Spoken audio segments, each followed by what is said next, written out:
बंदी छोड़ सतगुरु रामपाल जी परमेश्वर जी की जय हो।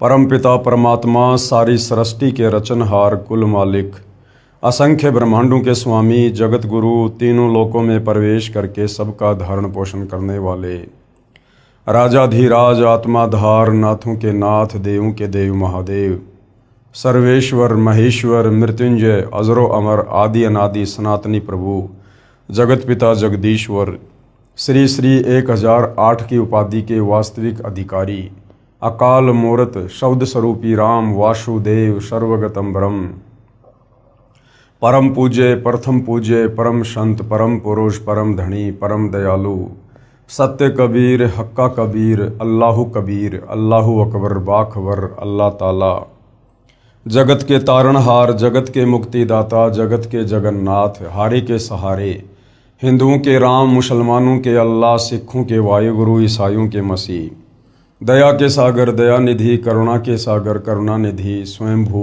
परिभू संकट मोचन कष्ट हरण मंगल करण दुख भंजन अविगत कबीर निर्विकार निर्विषम परमात्मा अलय अलेख सतगुरु आदि अनादि सतगुरु असली मर्यादा पुरुषोत्तम असली राम असली कृष्ण असली घनश्याम असली मुरारी राजाओं के राजा महाराजाओं के महाराजा शहंशाहों के शहंशाह सम्राटों के सम्राट भगवानों के भगवान अल्लाहों के अल्लाह प्रभुओं के प्रभु मसीहाओं के मसीह सच्चे वाहिगुरु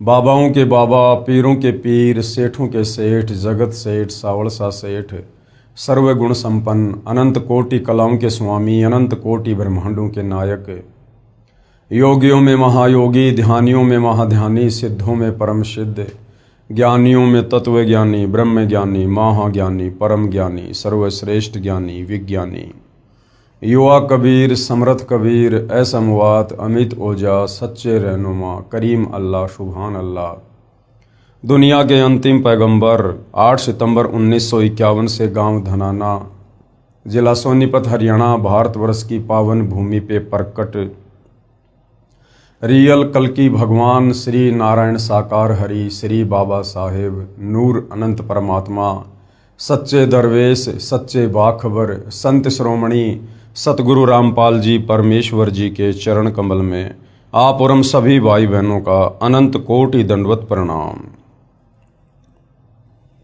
सत्साई भाई और बहनों, बहुत बड़ी दया बहुत बड़ी मेहर पूज्य गुरुदेव भगवान की परमेश्वर रामपाल जी की जिनके शुभ आशीर्वाद से विशेष आशीर्वाद से उन्हीं के सत्संगों का संग्रह पवित्र आध्यात्मिक पुस्तक ज्ञान गंगा के ऊपर वीडियो बनाने की श्रृंखला जारी है।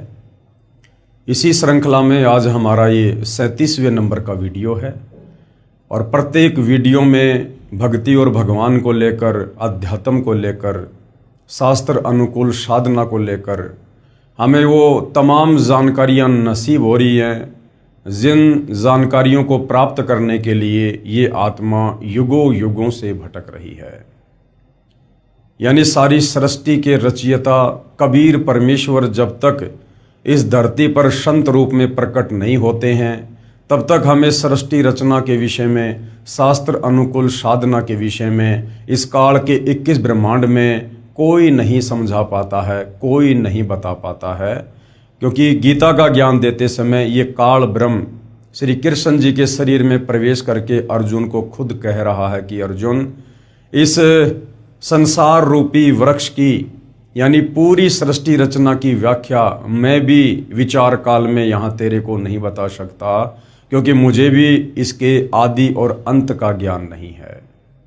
तो विचार करने की बात है, जब गीता ज्ञान दाता ब्रह्म को भी सृष्टि रचना के विषय में परमेश्वर के विषय में कंप्लीट ज्ञान नहीं है, सचखंड सतलोक जाने के मार्ग का ज्ञान नहीं है, तो भला 21 ब्रह्मांड के प्राणियों को कैसे ये सतज्ञान हो सकता है और 21 ब्रह्मांड का कोई भी प्राणी कैसे संत बनकर सतगुरु बनकर ये ज्ञान दे सकता है।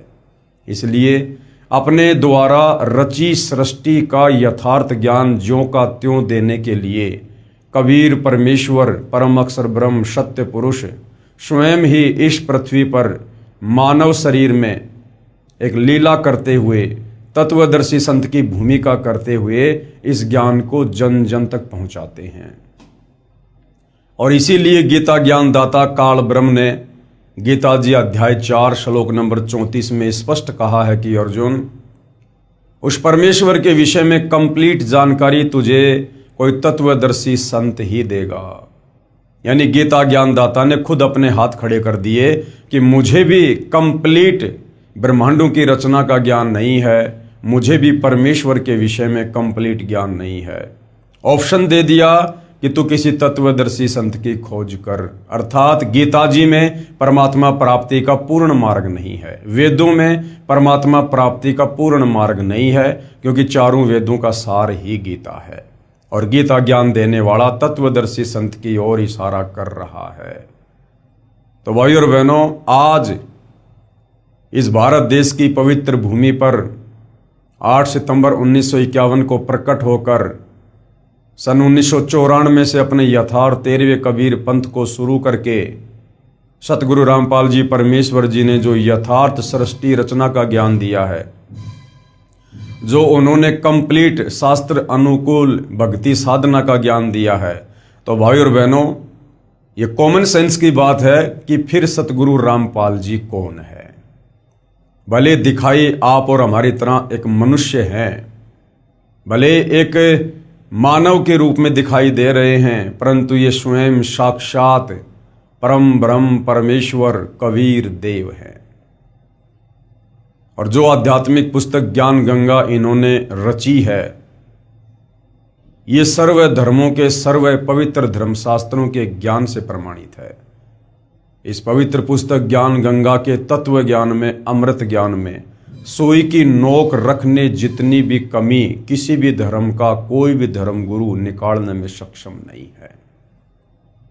यानी यदि हम अपनी आत्मा का कंप्लीट मोक्ष करवा सकते हैं, कंप्लीट मोक्ष का मतलब है सदा सदा के लिए काल के 21 ब्रह्मांडों से छुटकारा, जन्म और मरण से छुटकारा, लक 84 योनियों से छुटकारा, नरक से छुटकारा, तपस्या के कष्ट से छुटकारा।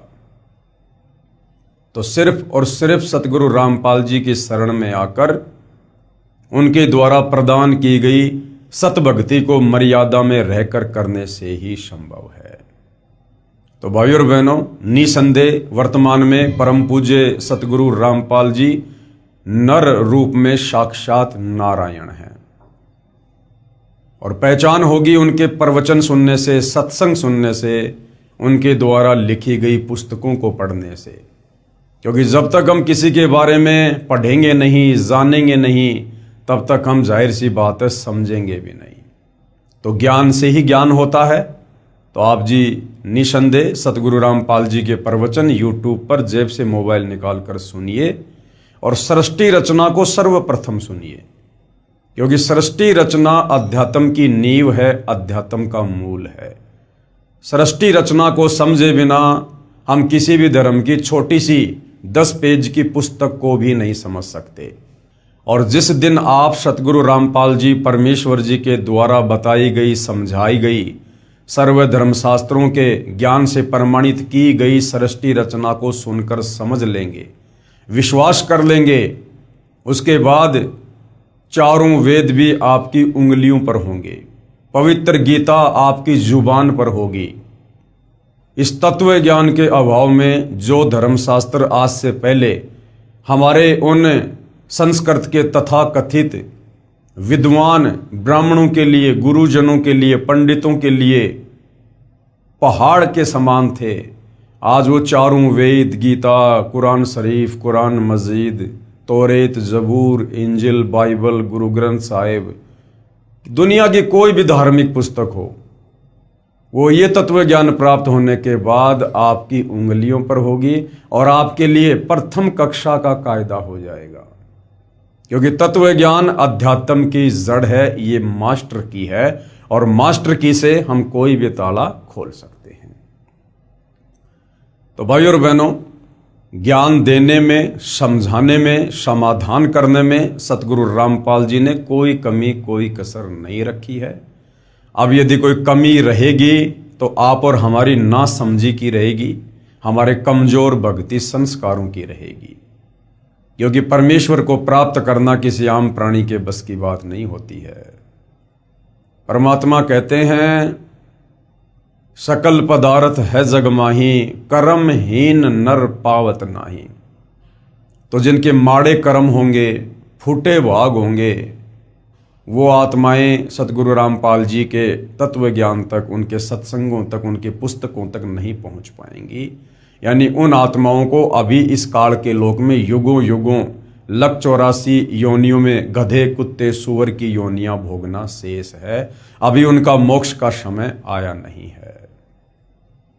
तो भाइयों और बहनों, आज हम इस पवित्र पुस्तक ज्ञान गंगा के वीडियो नंबर 37 में जिन जिन भगत आत्माओं ने सतगुरु रामपाल जी से शरण प्राप्त करके जो अद्वितीय आध्यात्मिक और भौतिक लाभ प्राप्त किए हैं, उनकी मुंह जुबानी आत्मकथा सुनेंगे कि किस प्रकार से परमेश्वर रामपाल जी की शरण ग्रहण करने से पूर्व उनके घर में, उनके शरीर में, उनके परिवार में कहर टूट रहे थे।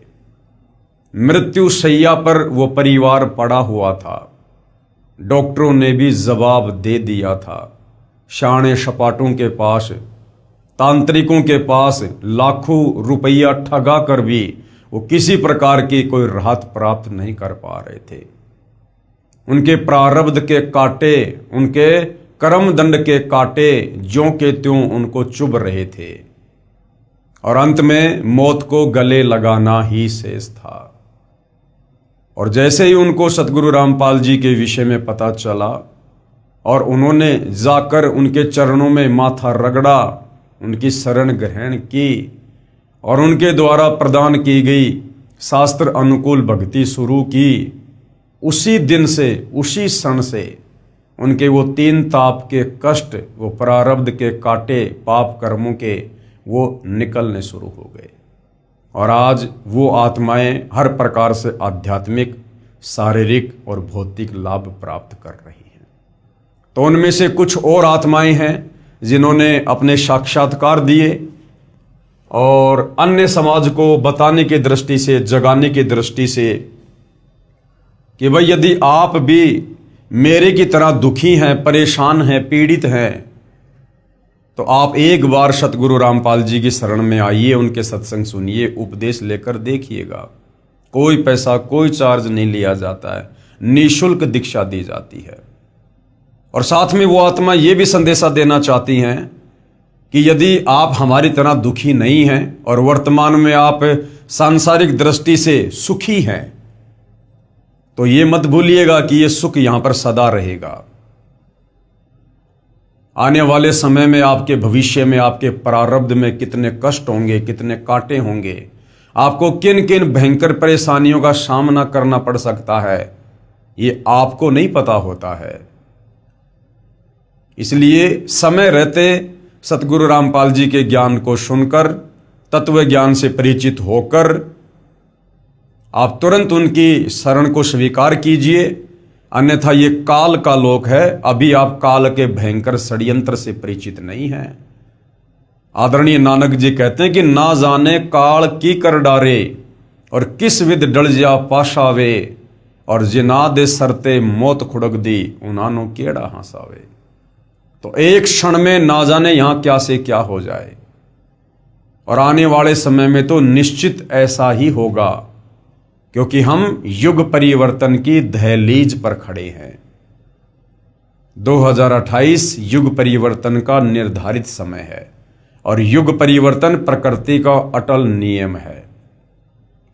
और जब जब धरती पर युग परिवर्तन होता है या हुआ है, बेतहाशा जन धन की हानि होती है और हुई है और आने वाले समय में भी होगी।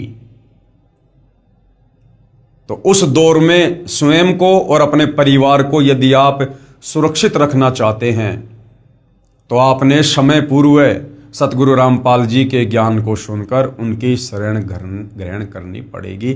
दूसरा कोई विकल्प, कोई ऑप्शन नहीं है। और जितना लेट आओगे उतना ही पछताओगे, उतने ही रोओगे। लेट आने वाले की परमेश्वर के दरबार में लेट ही सुनवाई होती है। तो ये भाई बहन क्या कुछ अपनी आत्मकथा के माध्यम से समाज को समझाना चाहते हैं, सुनिएगा। पवित्र पुस्तक ज्ञान गंगा।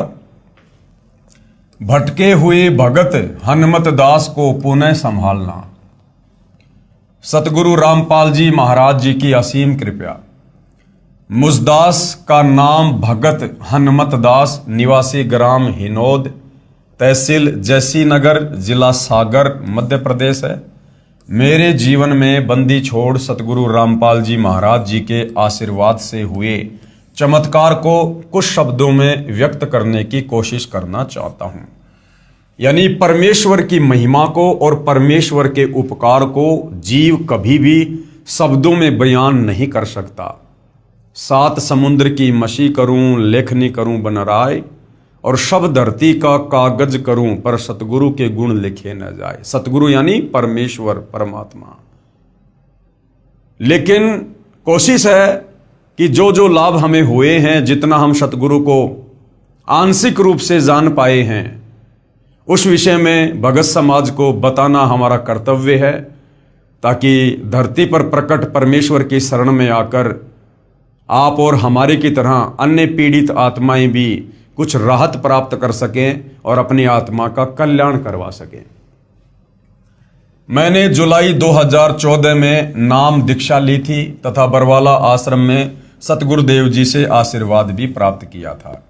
परंतु 18 नवंबर 2014 को बरवाला कांड हो जाने से भक्ति सुचारू रूप से नहीं कर पाया और भक्ति छोड़कर आन उपासना करने लगा। यानी भगत हनुमत दास जी 2014 बरवाला कांड के बाद सतगुरु रामपाल जी की शरण को त्याग कर अन्य पारंपरिक पूजाएं करने लगे। उसके पश्चात जब सतगुरुदेव जी के आदेश अनुसार मेरे जिले में ही आश्रम खुल गया और कुछ समय के बाद दास को भी आश्रम की जानकारी मिली, तो दास ने आश्रम जाकर पुनः भक्ति प्रारंभ की, यानी अपना नाम फिर से शुद्ध करवाया।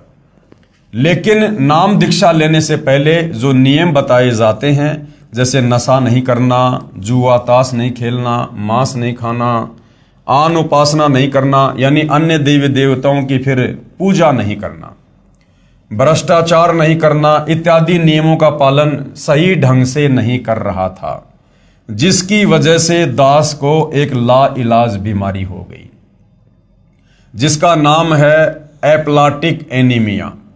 एक ऐसी बीमारी होती है जिसमें मरीज के शरीर में ब्लड यानी खून बनना ही बंद हो जाता है और ब्लड ट्रांसफर करवाना पड़ता है, यानी दूसरे से खून लेना पड़ता है बार बार।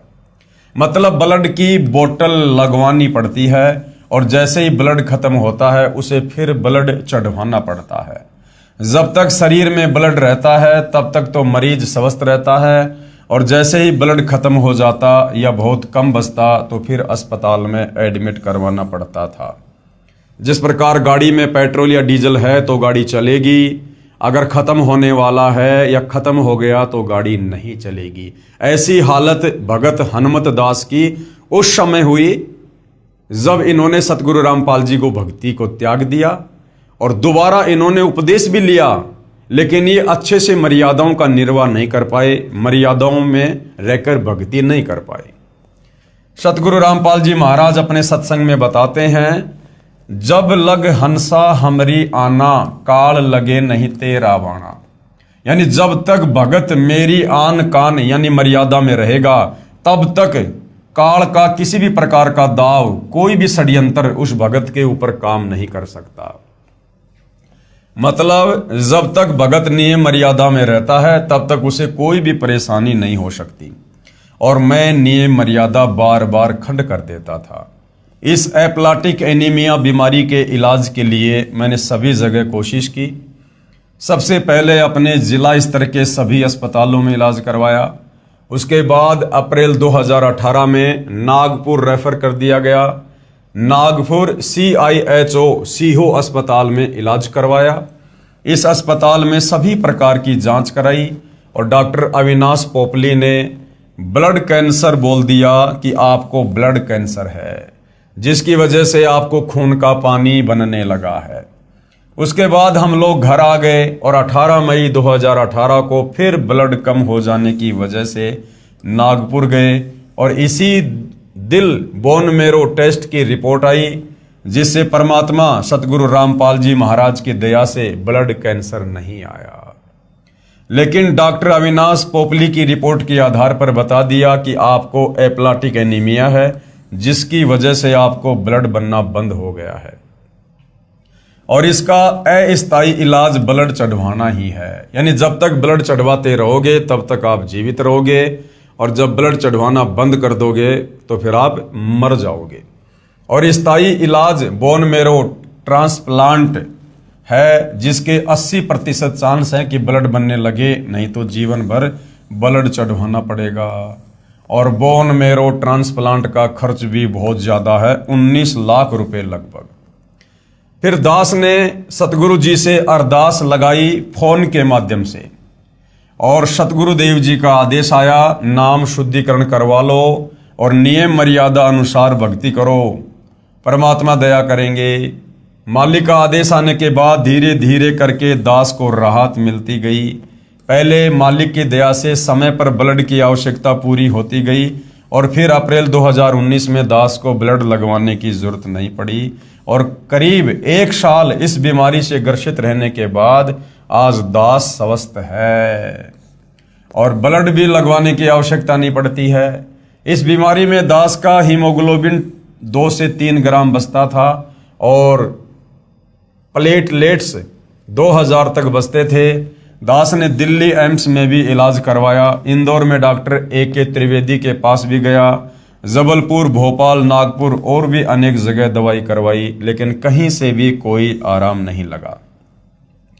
केवल परमात्मा सतगुरु रामपाल जी महाराज जी द्वारा बताई भक्ति से ही दास अब स्वस्थ है और बिना किसी दवाई के आज बिल्कुल स्वस्थ हूँ।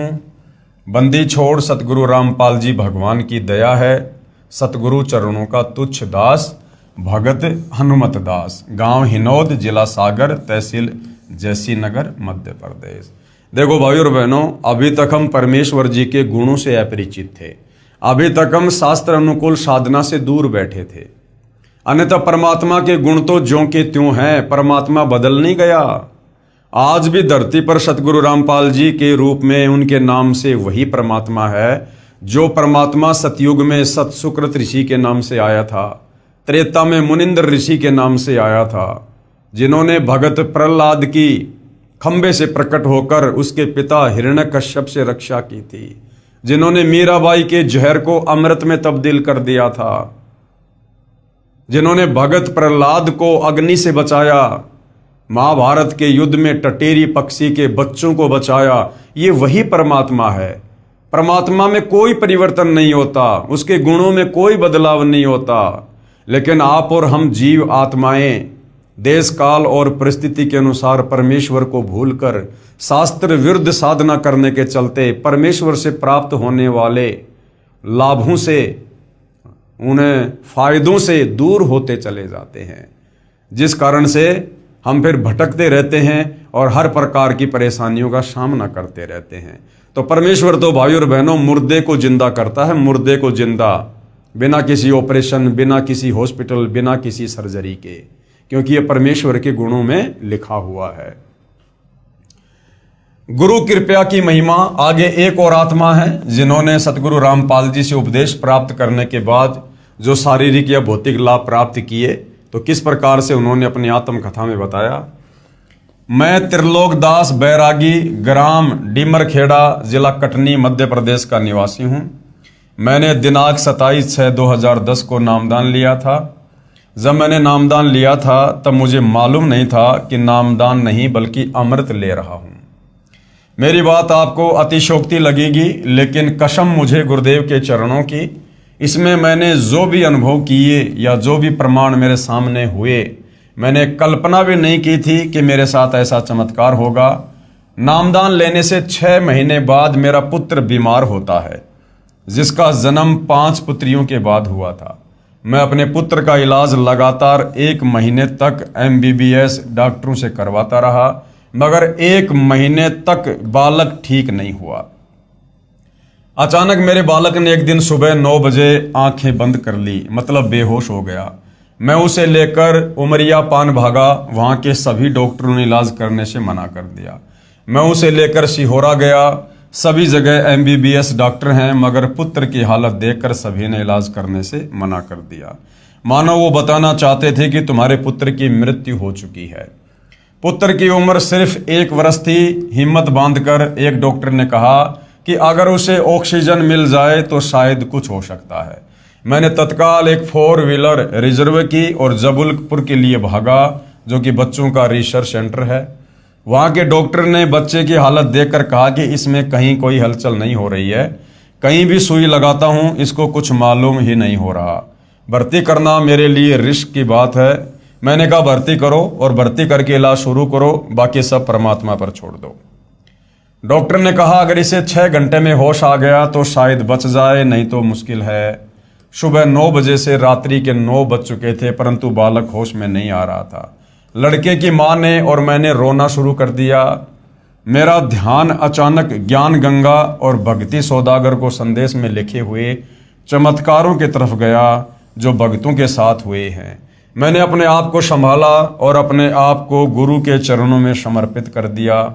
कहा गुरुजी, मेरे पुत्र की रक्षा करो और मुझे जो विश्वास था गुरु की महिमा पर, उसकी लाज रखो।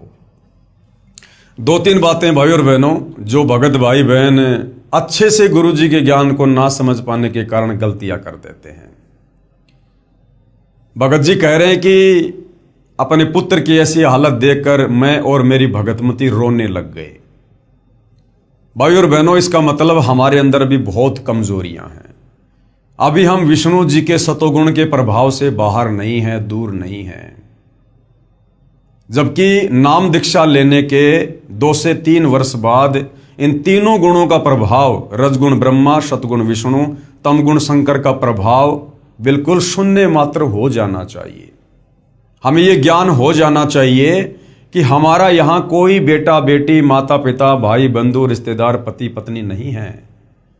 हम सब यहां पर सतलोक में की गई गलती की सजा भोग रहे हैं और इस काल ने हमारे को यहां पर कर्म बंधनों में बांधते हुए, ऋण संबंधों में बांधते हुए, हमें यहां एक दूसरे के साथ बेटा बेटी के रिश्ते में, माता पिता के रिश्ते में, पति पत्नी के रिश्ते में जकड़ रखा है, बांध रखा है।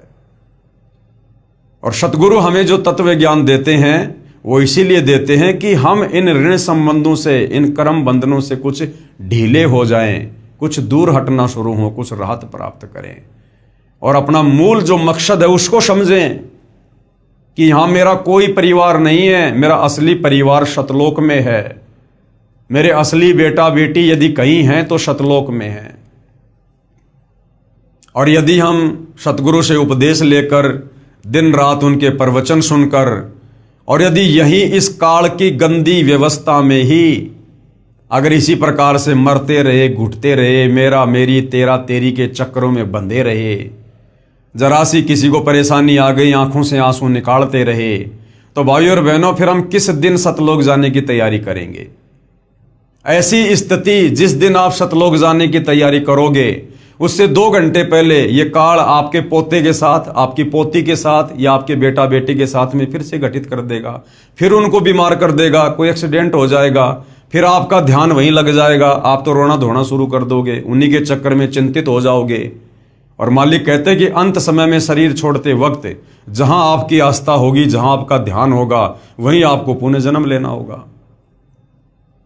तो भगत जी जिस प्रकार की बातें अपने इंटरव्यू में कह रहे हैं, जो उनके साथ में घटित हुआ, ये भगत की अभी नादानी है, ज्ञान की कमी है। तो बाकी भाई बहन जो इंटरव्यू देख रहे हैं वो अपने आप को संभालने की स्थिति में धीरे धीरे आ जाएं। इन बच्चों को, अपनी संपत्ति को संकल्प करके और गुरुदेव भगवान के चरणों में समर्पित कर दें कि परमात्मा ये तन मन धन सब आपका है।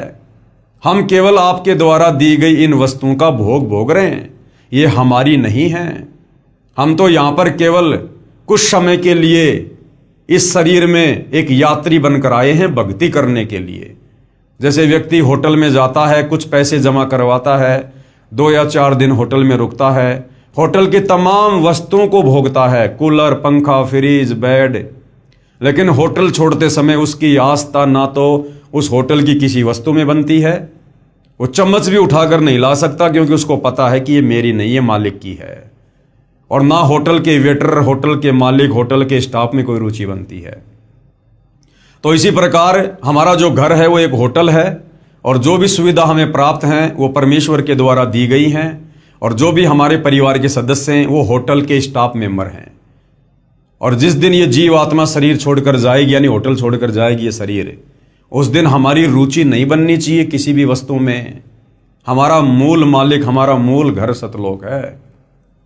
तो भाइयों और बहनों, यदि हम इस प्रकार की कमजोरियां भक्ति करते करते अगर इस प्रकार से दिखाते रहे तो अंत समय में हमारी बात बिगड़ सकती है, क्योंकि जब तक हम इस काल के लोक में रहेंगे, काल इस प्रकार के झटके मारता रहेगा, और सतगुरु भी इस प्रकार के झटकों से अपने भगत की परीक्षा लेता रहेगा।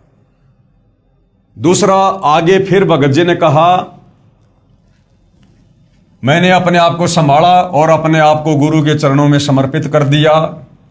यदि हम पहले से गुरु जी के चरणों में समर्पित होते, ज्ञान को आधार बनाकर भक्ति कर रहे होते, मर्यादा में होते, तो परमेश्वर उस परिवार पर जरा सी भी आपत्ति नहीं आने देते।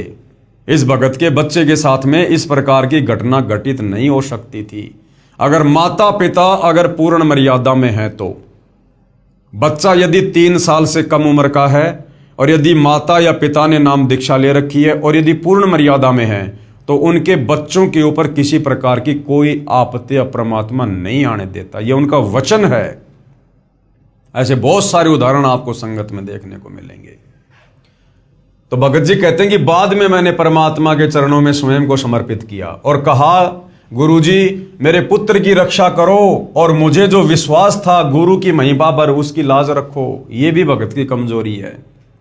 हमने कोई एग्रीमेंट नहीं कर रखा भगवान के साथ कि भगवान हमें सुख देगा, मेरे बेटे को ठीक रखेगा तो मैं भक्ति करूंगा। भक्ति स्वयं की आत्मा के कल्याण के लिए की जाती है, बेटा बेटी की अच्छी कामना के लिए नहीं की जाती है। बेटा बेटी के अपने संस्कार हैं, वो अलग आत्मा हैं। हम इस जन्म में भले ही माता पिता बेटा बेटी के संबंधों में हैं, क्या पता पिछले जन्म में वो बेटा बेटी आपके घोर शत्रु थे।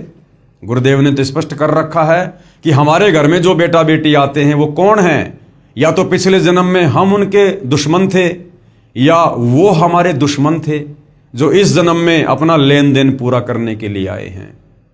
तो पिछले जन्मों में तो हम उनसे इतना द्वेष करते थे, इतनी दुश्मनी थी हमारी, एक दूसरे की शक्ल देखना भी हम पसंद नहीं करते थे, और इस जन्म में वो बेटा बेटी बन के आ गए और काल ने विष्णु के शतोगुण से हमें आपस में बांध दिया मोह ममता में। अब हम उनके बिना रह नहीं सकते, जी नहीं सकते। तो तत्व ज्ञान देकर सतगुरु हमें यही तो षड्यंत्र समझाने आते हैं कि तुम ये गलती मत करो कि ये मेरा बेटा है, ये मेरी बेटी है। कब किसका जीवन शेष है, कब किसका जीवन अंत होगा, ये परमात्मा ने निर्धारित कर रखा है। और परमेश्वर की उस लेखनी में किसी भी प्रकार की हेराफेरी करना या उसमें कोई छेड़छाड़ करना, यह परमेश्वर के विधान के विपरीत है, भगत दोषी बनता है। हमने केवल उतना ही करना है जितना गुरुदेव ने हमें बता दिया। भाई ये मर्यादा है, ये भक्ति है, और आपने इस प्रकार से भक्ति मार्ग पर चलना है। बाकी काम उस परमेश्वर का है। फिर वो किसको बचाएगा, किसको मारेगा, अच्छा होगा या बुरा होगा। अगर हम मर्यादा में हैं, भक्ति कर रहे हैं, तो हमारी बुराई में भी हमारी अच्छाई है, भले वो 10 साल बाद हमें जाकर पता चले। तो यहां पर यह कहना कि गुरुजी आप मेरे विश्वास को बना के रखो, मैंने आपके ऊपर जो विश्वास किया उसकी लाज रखो, यह भी भगत की कमजोरी है। अंतर्यामी को बताने की जरूरत नहीं पड़ती है। हम रोज संध्या आरती में कहते हैं, अंतर्यामी एक तुम आत्म के आधार, जो तुम छोड़ो हाथ तो मुझे कौन उतार पार। तो गुरु तो अंतर्यामी है, और अंतर्यामी को इस प्रकार से चिल्ला चिल्ला के बोलना, ये भगत की कमजोरी है, अभी तत्व ज्ञानहीनता है। तो भाइयों और बहनों, जब तक हम इन मिट्टी के पुतलों को, अपने इन तथाकथित बेटा बेटियों को अपना बेटा बेटी समझना नहीं छोड़ेंगे, तब तक हम कभी भी परमेश्वर के सतलोक जानने योग्य नहीं बनेंगे। हमें इस तत्व ज्ञान से समझ में आ जाना चाहिए, मेरा कोई बेटा बेटी नहीं है। हम सब उस कबीर परमेश्वर सतगुरु रामपाल जी के बेटा बेटी हैं, और जो चिंता उस परमेश्वर को अपनी आत्मा की हो सकती है, आप और हम शरीर वालों को कभी नहीं हो सकती। अगर हो भी रही है तो हम कर क्या सकते हैं? कुछ नहीं कर सकते। परमेश्वर तो सतलोक में बैठकर भी हमें बचा लेगा। हम घर से 10 कदम दूर बाहर बच्चे का एक्सीडेंट हो जाए, माता पिता नहीं बचा सकते। तो हम भी परमेश्वर के चरणों में समर्पित रहें और अपने बच्चों को भी परमात्मा के चरणों में लगा दें और फिर मर्यादा में रहकर भक्ति करें। उसके बाद जो भी अच्छा बुरा लाभ हानि होगी वो हमारे भले में होगी। फिर हमने किसी प्रकार की कोई भी शंका या कोई भी विशेष ऐसी डिमांड या प्रार्थना सद्गुरुदेव भगवान से नहीं करनी है, सिवाय भक्ति और मर्यादा के। तो ये भी हम भाई बहनों ने थोड़ा सा ध्यान रखना है। मैंने अपने आप को संभाला और अपने आप को गुरु के चरणों में समर्पित कर दिया। कहा, गुरुजी मेरे पुत्र की रक्षा करो और मुझे जो विश्वास था गुरु की महिमा पर, उसकी लाज रखो। लगभग 12 बजे जब डॉक्टर राउंड पर आया तो कहता है कि बच्चे की हालत में क्या सुधार है। मैंने कहा, जैसा सुबह था वैसा अभी भी है।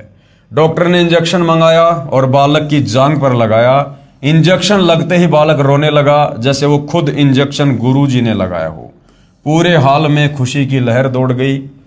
डॉक्टर ने मेरे सिर पर हाथ रखकर कहा, अब तुम्हारा बालक होश में आ गया है। ऐसे मर्ज वाले बालक बहुत कम होश में आते हैं। विचारणीय बात यह है कि इंजेक्शन का असर तो 10 या 20 मिनट के बाद होता है। लड़का इंजेक्शन की सुई के दर्द से ही रो उठा। इससे स्पष्ट है कि यह सर्व कमाल परमेश्वर कबीर जी का है। कौन परमेश्वर कबीर? सतगुरु रामपाल जी। हालांकि जो भगत हैं वो परमेश्वर कबीर मान रहे हैं एक दाढ़ी मूंछ वाली कबीर जी की समझे जाने वाली फोटो को। इसीलिए भाई और बहनों, सतगुरु रामपाल जी का पूरा पूरा आशीर्वाद भगत तक समय पर नहीं पहुंच पाता है, क्योंकि हमारी आस्था हमारे गुरुदेव में एज ए गॉड ना होकर, एज ए भगवान ना होकर, उस तथा कथित कबीर जी की समझे जाने वाली दाढ़ी मूंछ वाली फोटो पर टिकी होती है, जिस कारण से परमेश्वर का आशीर्वाद हमारे पास उतना नहीं पहुंच पाता जितना पहुंचना चाहिए। वरना सतगुरु रामपाल जी तो सेकंड के 100वें हिस्से में अपने भगत की मदद के लिए पहुंच जाते हैं। सतगुरु शरण में आने से आई टले बला, जय भाग्य में मृत्यु हो कांटे में टल जा। जबकि इनके बेटे की तो मृत्यु हो चुकी थी, इनके बेटे की सजा कांटे में कहां टली? नहीं, इनके बच्चे की तो मृत्यु हो चुकी थी। परमेश्वर की वाणी कह रही है, सतगुरु शरण में आने से आई टले बला, यानी जो समस्या आनी है वो भाग जाएगी। लेकिन इनके तो बच्चे की मृत्यु हो चुकी थी। ये तो सतगुरु रामपाल जी ने इस भगत परिवार को भक्ति पर लगाए रखने के लिए अपनी तरफ से उस बच्चे के, उस आत्मा के शरीर में सांस डाली है। अन्यथा इन भगत की मर्यादाओं से वो बच्चा जीवित नहीं हुआ। इस भगत परिवार की भक्ति से बच्चा जीवित नहीं हुआ। क्योंकि अगर इस भगत परिवार में भक्ति होती तो परमात्मा ऐसी नौबत आने ही नहीं देता। मृत्यु नहीं हो सकती थी, और छोटी मोटी कोई बीमारी हो जाती बच्चे को, लेकिन मृत्यु नहीं हो सकती है। गुरुजी कहते हैं कि कशक के साथ मंत्र जाप करने से जो चमत्कार हुआ, मैं दंग रह गया। मैं हॉस्पिटल में गुरुजी के चरणों की वंदना की और धन्यवाद देते हुए रो पड़ा। डॉक्टर ने कहा कि इसे लगातार 8 दिन के इलाज की आवश्यकता है। 24 घंटे का 5000 लग रहा था। मैंने डॉक्टर से कहा मुझे सुबह छुट्टी चाहिए। डॉक्टर ने कहा इसे अगर आप घर ले गए तो ये बालक मर सकता है, क्योंकि अभी होश में आया है। मैंने कहा जो होगा देखा जाएगा, अब मुझे छुट्टी चाहिए। आज बालक को 6 माह से ऊपर हो गए, उसे बुखार भी नहीं आ रहा है। ऐसी महिमा देखकर मैं धन्य हो गया। डॉक्टर ने कहा कि भैया 8 दिन रखना पड़ेगा, रोजाना के 5000 लगेंगे। बोला नहीं नहीं, अभी और इसी समय छुट्टी दे दो, मैं तो घर ले जाऊंगा। भगत कह रहा कि मुझे मेरे गुरु पर विश्वास। अगर ये विश्वास उस मरे हुए बच्चे को डॉक्टर के पास ना ले जाकर अगर घर के दरबार में रख देते और मालिक से अरदास करते, तो परमात्मा तो वही है। आपने अगर इतना विश्वास अब किया, अगर पहले इतना विश्वास करके अपने गुरु पर मर्यादा में रहकर भक्ति कर रहे होते, तो ये आपत्ति ही नहीं आती। मेरी साइकिल लेने की हिम्मत नहीं होती थी, क्योंकि मेरी पारिवारिक स्थिति ठीक नहीं थी। अचानक स्टेट बैंक के मैनेजर ने कहा कि आप बैंक से लोन लेना पसंद करेंगे। मैंने कहा अगर मिल जाए तो इससे बढ़ के क्या, मेरी पारिवारिक स्थिति सुधर जाएगी। बैंक मैनेजर ने मुझे 1.5 लाख रुपए का लोन दे दिया। साइकिल ना खरीद पाने वाला आदमी अचानक 55,000 रुपए की हीरो होंडा गाड़ी ले आया। आज मैं शान से गाड़ी में घूमता हूं। भक्तों ने इस प्रकार के शब्दों का प्रयोग नहीं करना चाहिए कि मैं शान से गाड़ी पर घूमता हूं। काहे की शान है यहां पर? कल को गाड़ी एक्सीडेंट हो जाए, मर जाए आदमी बैठा बैठा, काहे की शान? वो मिट्टी से निकला लोहा उसकी बना दी मोटरसाइकिल, उस पर बैठकर काहे की शान? इस प्रकार के शब्द भगत के अंदर मान बढ़ाई पैदा करते हैं। तो कभी भी भक्तों ने इस प्रकार के शब्दों का प्रयोग नहीं करना चाहिए कि आज मैं गाड़ी में बैठकर बड़ी शान से घूमता हूं। इस काल के लोक में ये शान 2 मिनट में निकल जाती है, 2 मिनट में। कब क्या आपत्ति आ जाए, किस समय आ जाए, कोई भरोसा नहीं है। शासकीय स्कूल में चपरासी के पद पर कार्यरत था। नौकरी करते हुए मुझे 16 वर्ष गुजर चुके थे, लेकिन मेरी पारिवारिक स्थिति ठीक नहीं हुई। जबलपुर संभाग से प्रमोशन हुए और मेरा सिंगल प्रमोशन हुआ। मैं चपरासी से बाबू हो गया। जमाने को कुर्सी रखने वाला आदमी खुद साहब बनकर कुर्सी पर बैठ गया। यह भी भगत की गलती है कि मैं साहब बन गया। अरे साहब तो एक ही है, सतगुरु रामपाल जी। परमात्मा के अलावा किसी भगत ने यदि स्वयं को साहब कह दिया, जैसे ये भाई साहब कह रहे हैं कि मैं साहब बनकर कुर्सी पर बैठ गया, ये साहब शब्द ये काल के जाल में ले जाने वाला है। साहब तो एक ही है, परमात्मा सतगुरु रामपाल जी। जमाने को कुर्सी रखने वाला आदमी खुद साहब बनकर कुर्सी पर बैठ गया। मेरा वेतन इतना हो गया जितना मैंने सोचा नहीं था। मेरा छोटा भाई बीएड का आसरा छोड़कर मायूस हो गया था। एक दिन अचानक उसके पास काउंसलिंग लेटर आया। उसे विश्वास ही नहीं हुआ, क्योंकि उसे 29 अंक मिले हुए थे और बीएड करने के लिए 33 अंक से ऊपर चाहिए। लेकिन इस बार 28 अंक वालों को ले लिया गया, जिस कारण से 29 अंक होने की वजह से उसे मौका मिल गया और आज वो बीएड कर रहा है। ये 4 चमत्कार ऐसे हुए जिनके बारे में मैंने कभी सोचा नहीं था, मगर रामायण में लिखी मुझे वो बात याद आ गई कि माता पिता गुरु की वाणी बिना विचार करो शुभ जानी। ये सभी चमत्कार 1 वर्ष के भीतर हुए हैं। प्रमाण के लिए भारत हॉस्पिटल सेंटर के सभी डॉक्यूमेंट्स, गाड़ी के सभी कागजात, प्रमोशन का आदेश, बीएड का काउंसलिंग लेटर। अरे भैया, इनसे कुछ नहीं होना जाना। सबसे बड़ा चमत्कार उस दिन समझना जिस दिन इस काल के लोग से अपना टंटा समाप्त हो जाए, जन्म मरण के रोग से मुक्त हो जाएं। जिस दिन गुरुजी विमान में बैठाकर सतलोक छोड़ दें, उस दिन को सबसे बड़ा चमत्कारिक दिन बोलना। ये बाकी तो छोटे मोटे सुख हैं झूठे काल के, कुछ लेना देना नहीं है। और यहां जो एक बात भगत जी ने कही है भाई और बहनों, देखो ये भगत के अपने विचार हैं। किसी भगत के विचारों को सुनकर उनके ऊपर आंख बंद करके चलना ये गुरु मर्यादाओं के खिलाफ है। भगत कह रहा है कि मुझे रामायण की चौपाई याद आ गई कि माता पिता और गुरु की वाणी बिना विचार करो शुभ जानी। यानी माँ बाप और गुरु जी की वाणी पर, उनकी बातों पर बिना सोच विचार किए अमल करना चाहिए, बिल्कुल नहीं। गुरु की वाणी पर भी गुरु ने कहा है कि बुद्धि विवेक लगाना चाहिए। जैसे गुरु जी ने बताया कि एक संत ने एक समय अपने भक्तों को पहले तो ज्ञान दिया कि गुरु जी की आज्ञा की अवहेलना नहीं करनी चाहिए, घोर नरक में जाता है। तुरंत बाद गुरु जी ने कहा कि अपने पैर का जूता निकालो, मेरे सर में मारो। ये गुरु जी की वाणी थी, गुरु जी का आदेश था। तो क्या इस रामायण की चौपाई के अनुसार बिना सोचे समझे गुरु की उस वाणी का पालन करना चाहिए? अपने गुरु के सिर में जूते मारने चाहिए? नहीं।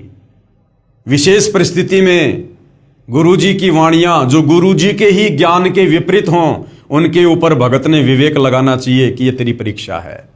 हाँ, बाकी जैसे गुरु ने भक्ति आदेश दे दिया, मर्यादा बता दी, उन बातों पर हमने आंख बंद करके ब्लाइंड फेथ करना है। और दूसरा, माता पिता।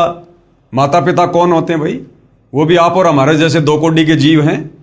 और जीव तो कभी भी गलती कर सकता है। जीव की बुद्धि वो थोड़ी है जो परमेश्वर हमें जो समाधान देगा। तो माँ बाप की प्रत्येक बात पर आंख बंद करके विश्वास नहीं करना चाहिए। माता पिता की बातों पर सामाजिक दृष्टिकोण को देखते हुए हमने उसके बाद ही विचार करना चाहिए कि ये मेरे हित में है या नहीं है, माता पिता की बात मेरे भले में है या नहीं है। माता पिता अगर काल प्रेरित हैं और काल तुम्हें माता पिता के माध्यम से अपने षड्यंत्र में फांसना चाहता है, तुम कैसे भगत होने के बावजूद माता पिता की प्रत्येक बात को आंख बंद करके तुम वो कर लोगे? नहीं कर सकते। इस सतभक्ति मार्ग में नहीं कर सकते, सतगुरु रामपाल जी के भगत होकर नहीं कर सकते। माता पिता की या किसी भी की उन्हीं बातों पर हम विश्वास करेंगे जो बातें हमारे गुरुदेव के सत्संगों के अनुसार होंगी। और गुरु की बातें यदि गुरु जी के सत्संगों के अकॉर्डिंग हैं तो आंख बंद करके विश्वास करेंगे, और अगर गुरु की बातें, गुरु की वाणी गुरु जी के सत्संगों के विरुद्ध है हमारी परीक्षा के लिए, तो फिर हमने बुद्धि विवेक का इस्तेमाल करना चाहिए। तो बहुत सारी बातें हैं भाई और बहनों, हमने निष्कर्ष निकालते हुए आगे बढ़ना चाहिए। ये सभी चमत्कार नामदान लेने के 6 माह बाद मुझे हुए, लेकिन सिर्फ नामदान लेने से फायदा नहीं होता, बल्कि गुरु के बताए मार्ग पर चलना पड़ता है। हरि रूठे गुरु ठोर है, हरि रूठे गुरु ठोर है। ये वाणी कुछ सही नहीं लिखी इन लोगों ने। ये वाणी लिखने में थोड़ी सी त्रुटि हो गई है ज्ञान गंगा पुस्तक में, लेखक के द्वारा, भगत के द्वारा। इसमें जो मेन वाणी है वो ये है कि हरि रूठे ठोर है और गुरु रूठे नहीं ठोर। यानी अगर भगवान रूठ जाए किसी बात पर तो कोई बड़ी बात नहीं है, हम गुरु जी की शरण में चले जाएंगे। और यदि गुरु जी रूठ गए भगत की किसी बात को लेकर, फिर वो हरि यानी भगवान भी कोई मदद नहीं कर सकता। गुरुदेव जी के चरणों में शिष्य के अनुभव सादर समर्पित हैं। भगत त्रिलोकदास बैरागी, साहा ग्रेड 3, साहा उच्च माध्यमिक विद्यालय मुरवारी, तहसील डीमरखेड़ा, जिला कटनी, मध्य प्रदेश। आगे भाई और बहनों एक और भगत है जिन्होंने अपनी आत्मकथा इस पवित्र पुस्तक ज्ञान गंगा में लिखवाई है। और ये जो भगत है ये गांव धनाना से है और सतगुरु रामपाल जी के ये सांसारिक परिवार से संबंध रखता है। और सतगुरु रामपाल जी से उपदेश लेने के बाद इस भगत परिवार के घर में क्या घटना घटी, इसके बच्चे को किस प्रकार से 11,000 वोल्टेज के तार ने पकड़ लिया, यानी बिजली का करंट लगा, और किस प्रकार से सतगुरु रामपाल जी ने, जो स्वयं परमेश्वर हैं, परमात्मा हैं, उस भगत आत्मा की रक्षा की। 11,000 वोल्टेज के तार से छुड़वाना। मैं भगत सुरेश दास, पुत्र श्री चांदराम, निवासी गांव धनाना, जिला सोनीपत, जो कि फिलहाल शास्त्री नगर रोहतक हरियाणा का निवासी हूं। सतगुरु जी से नाम उपदेश लेने से पहले मेरे घर की आर्थिक स्थिति बहुत कमजोर थी। परिवार का कोई भी ऐसा सदस्य नहीं था जो कि कभी बीमार ना रहता हो। मेरी पत्नी को भूत प्रेत बहुत ही ज्यादा परेशान करते थे। इतना कष्ट रहने के बावजूद हम देवी देवताओं की बहुत पूजा करते थे तथा मेरी हनुमान जी में बहुत ज्यादा आस्था थी। लेकिन घर में संकट पर संकट आते जा रहे थे, किसी भी काम में बरकत नहीं हो रही थी। पूर्ण परमात्मा सतगुरु रामपाल जी महाराज जी मेरे परिवार के होने के कारण हम उनको पूर्ण परमात्मा नहीं मान पाए। ये सतगुरु रामपाल जी के सांसारिक दृष्टि से चाचा जी का लड़का है सुरेश दास। तो कह रहा कि भगवान हमारे घर में आए हुए पूर्ण परमात्मा, लेकिन हम उनको पहचान नहीं पाए, जिसका खामियाजा हमें कई वर्षों तक झेलना पड़ा। तभी क्या हुआ, तभी गांव सिंहपुरा निवासी भगत विकास ने मुझे बताया कि आपके घर में कौन आए हुए हैं, पूर्ण परमात्मा जगत गुरु रामपाल जी महाराज आए हुए हैं, और आप कहां सोए पड़े हो। तो मैंने कहा कि काल ने हमें कष्ट ही इतना दे रखा है कि हमें वहां के बारे में जानने का टाइम ही नहीं मिला। सारा समय डॉक्टरों के चक्कर काटने में चला जाता है। सकल पदार्थ है जग माही, भाग बिना नर पावत नाही।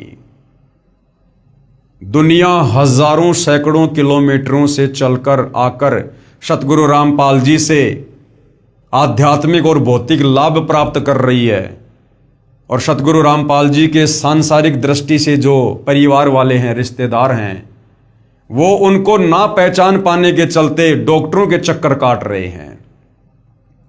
वो कहते हैं ना कि घर का जोगी जोगना, बाहर का जोगी सिद्ध। और हरियाणा में कहावत है कि दीपक तले हमेशा अंधेरा रहता है। तो वो कहानी भगत सुरेश दास जी के साथ घटित हो रही थी। ऊपर से आर्थिक तंगी भी बहुत रहती है। उस भगत ने मुझे काफी समझाया पूर्ण परमात्मा की ऐसी दया हुई कि मैं सतगुरु रामपाल जी महाराज से नाम उपदेश लेने के लिए अक्टूबर 2010 में सतलोक आश्रम बरवाड़ा में पहुंचा।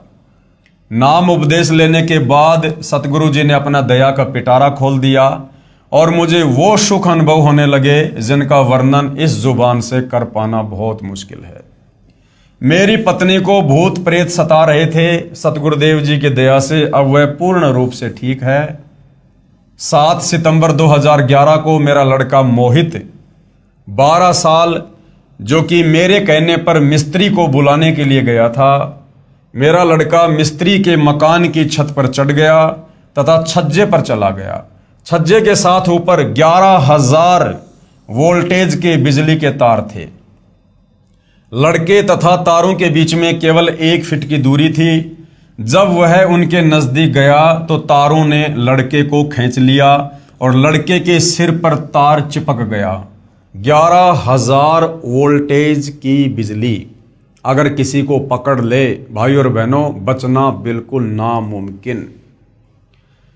तथा 1 इंच गहरा घुस गया, तार लड़के की खोपड़ी में 1 इंच गहरा घुस गया। वह मुंह जल गया और बिजली सारे शरीर में प्रवेश करके पैर के अंगूठे की हड्डी को तोड़कर निकलने लगी। उसी समय सतगुरु रामपाल जी महाराज आकाश मार्ग से आए तथा मेरे लड़के को बहुत ही चमकदार तेजोमय शरीर सहित दिखाई दिए, जैसे हजारों ट्यूबों का प्रकाश हो रहा हो।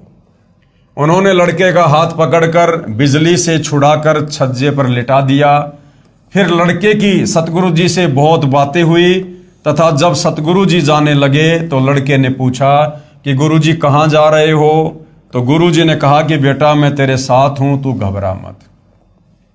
अब बहुत सारे तत्व ज्ञानहीन भाई बहनों को जो भक्ति और भगवान की परिभाषा से अपरिचित हैं, केवल शास्त्र विरुद्ध साधना करने के चलते जिन्हें भगवान से कोई लाभ हुआ नहीं और अंत में उन्होंने निष्कर्ष निकाल लिया कि कोई चमत्कार नहीं हो सकता, कोई भगवान नहीं है, तो उन लोगों के लिए ये सत्य कथा झूठी हो सकती है। परंतु भाइयों और बहनों, परमेश्वर जो कर सकता है वो जीव की कल्पना से बाहर होता है।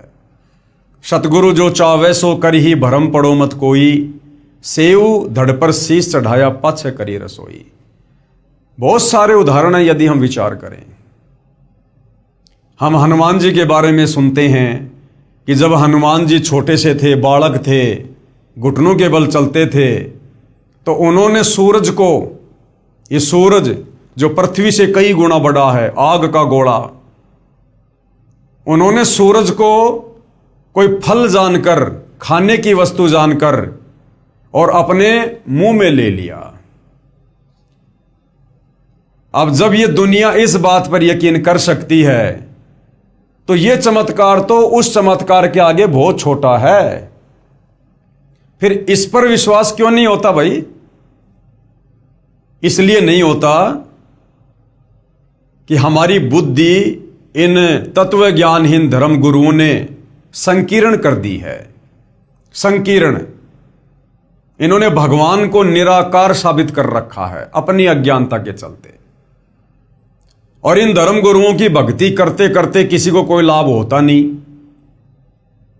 उनका बेटा भी मर रहा है, बेटी भी मर रही है, घर में एक्सीडेंट भी हो रहा है, लेकिन दूसरा कोई ऑप्शन है नहीं, इसलिए उन्हीं की भक्ति करते रहते हैं, मरते और सड़ते रहते हैं। और जब इस प्रकार के चमत्कार उस आत्मा के साथ होते हैं, उस आत्मा के परिवार के साथ होते हैं जो पूर्ण ब्रह्म परमेश्वर सतगुरु रामपाल जी के साथ कनेक्टेड है, तो फिर उन नादान धर्म गुरुओं की संगत को विश्वास नहीं होता कि भक्ति तो हम भी कर रहे हैं, हमारे गुरु जी तो संत रामपाल जी से भी बहुत बड़े दिखाई देते हैं, हमारे गुरु जी के भक्तों की संख्या भी सतगुरु रामपाल जी के भक्तों की संख्या से कई गुना बड़ी है, और हमारे गुरु जी तो वास्तव में साधु हैं, भगवा वस्त्र, गेरवे लाल वस्त्र पहन रखे हैं, रुद्राक्ष की माला है, बड़ी बड़ी चोटी है, जटा है। सतगुरु रामपाल जी तो सिंपल तरीके से रहते हैं। तो वो सोचते हैं कि ऐसा नहीं हो सकता। भाई और बहनों, जो हम सोच नहीं सकते परमात्मा वही करता है। जहां इंसान की बुद्धि काम करना बंद कर देती है, वहां से परमात्मा का कार्य शुरू होता है। उस परमेश्वर ने मीराबाई के जहर को अमृत बना दिया, तो क्या नहीं कर सकता वो परमात्मा। जो परमात्मा भगत प्रहलाद को बचाने के लिए खंबे में प्रकट हो सकता है, उसको आकाश मार्ग से आने में क्या दिक्कत है। हम हनुमान जी की लीलाओं पर शंका क्यों नहीं करते। एक आदमी, एक व्यक्ति जो त्रेता युग में आया, जन्मा, अंजनी के गर्भ से जन्मा, वो इतने लंबे चौड़े समुद्र को कैसे आकाश मार्ग से पार कर देगा। यदि हम उनकी बातों पर विश्वास कर सकते हैं, रामायण की बातों पर विश्वास कर सकते हैं, तो फिर हम सतगुरु रामपाल जी के द्वारा जो चमत्कार उनके भक्तों के साथ किए जा रहे हैं, हम उन पर विश्वास क्यों नहीं कर सकते। क्योंकि अभी हम सतगुरु रामपाल जी की शरण से दूर हैं, और ये मन उन बातों की तरफ इंसान को ज्यादा लेकर जाता है जिनकी कथा सुनने से, जिनकी महिमा करने से हमें कोई लाभ ना हो। दुनिया रामायण का पाठ करती है, हनुमान श्री राम की कथा सुनती है, लाभ 0%, क्योंकि वो कथाएं हमें लाभ नहीं दे सकती। वो भगवान समर्थ नहीं है। उनके जीवन काल में जो चमत्कार हम मानते हैं कि उन्होंने किए, वो चमत्कार उन्होंने नहीं किए। वो चमत्कार भी पूर्ण ब्रह्म परमेश्वर कबीर देव, जो वर्तमान में सतगुरु रामपाल जी के नाम से धरती पर प्रकट हैं, इन्होंने किए, और महिमा हो गई उनकी, नाम हो गया उनका। हनुमान जी इतने समर्थ नहीं थे कि वो छलांग लगाकर और श्रीलंका चले जाएं। ये चमत्कार भी कबीर परमेश्वर जी के आशीर्वाद से, उनकी शक्ति से हुआ।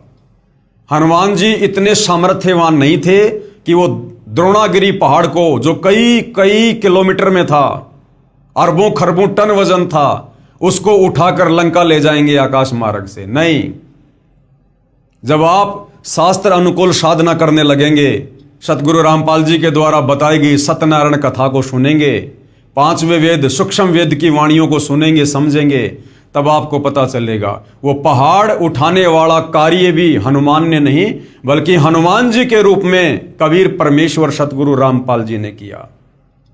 अब ये आपको विश्वास होना मुश्किल है कि ये तो पागल आदमी है। बाबा रामपाल जी तो अभी 1951 में धरती पे आए हैं। ये तो गांव धनाना के हैं। कहां त्रेता युग, लाखों साल पहले, क्या डींग मार रहे हैं। तो भाई और बहनों, ये बातें आपको उस समय तक डींग लगेंगी जब तक आप सतगुरु रामपाल जी के सत्संग सुनना शुरू नहीं करेंगे।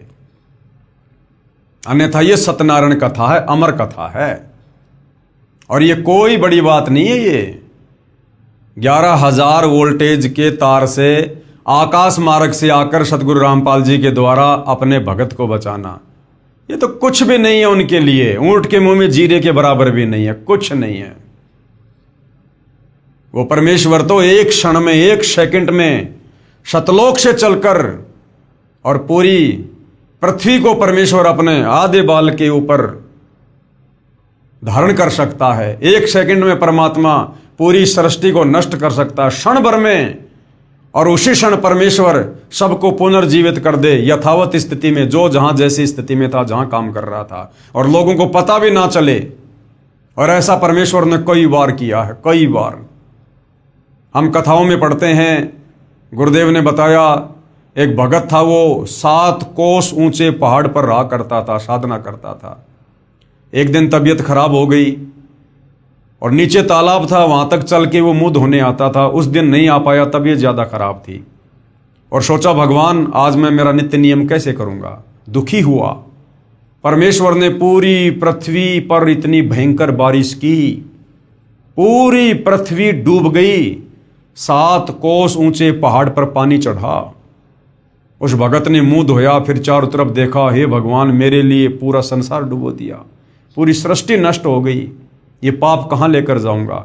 रो रो कर भगवान से प्रार्थना की। उसी समय परमात्मा ने क्षण भर में सृष्टि एज इट इज ऐसे कैसे कर दी।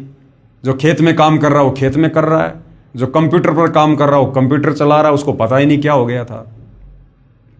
तो भाई और बहनों, अभी हम परमेश्वर की महिमा से, उसके गुणों से, उनके सत कथाओं से दूर हैं, क्योंकि ये नादान धर्मगुरु हमें केवल दंत कथाओं पर टिकाए हुए थे, और हमने उन दंत कथाओं को सत्य कथा मानकर जीवन में धारण किया हुआ था, जिसे ना तो कोई लाभ हो पा रहा था, ना हमारे विचारों में कोई बदलाव आ पा रहा था।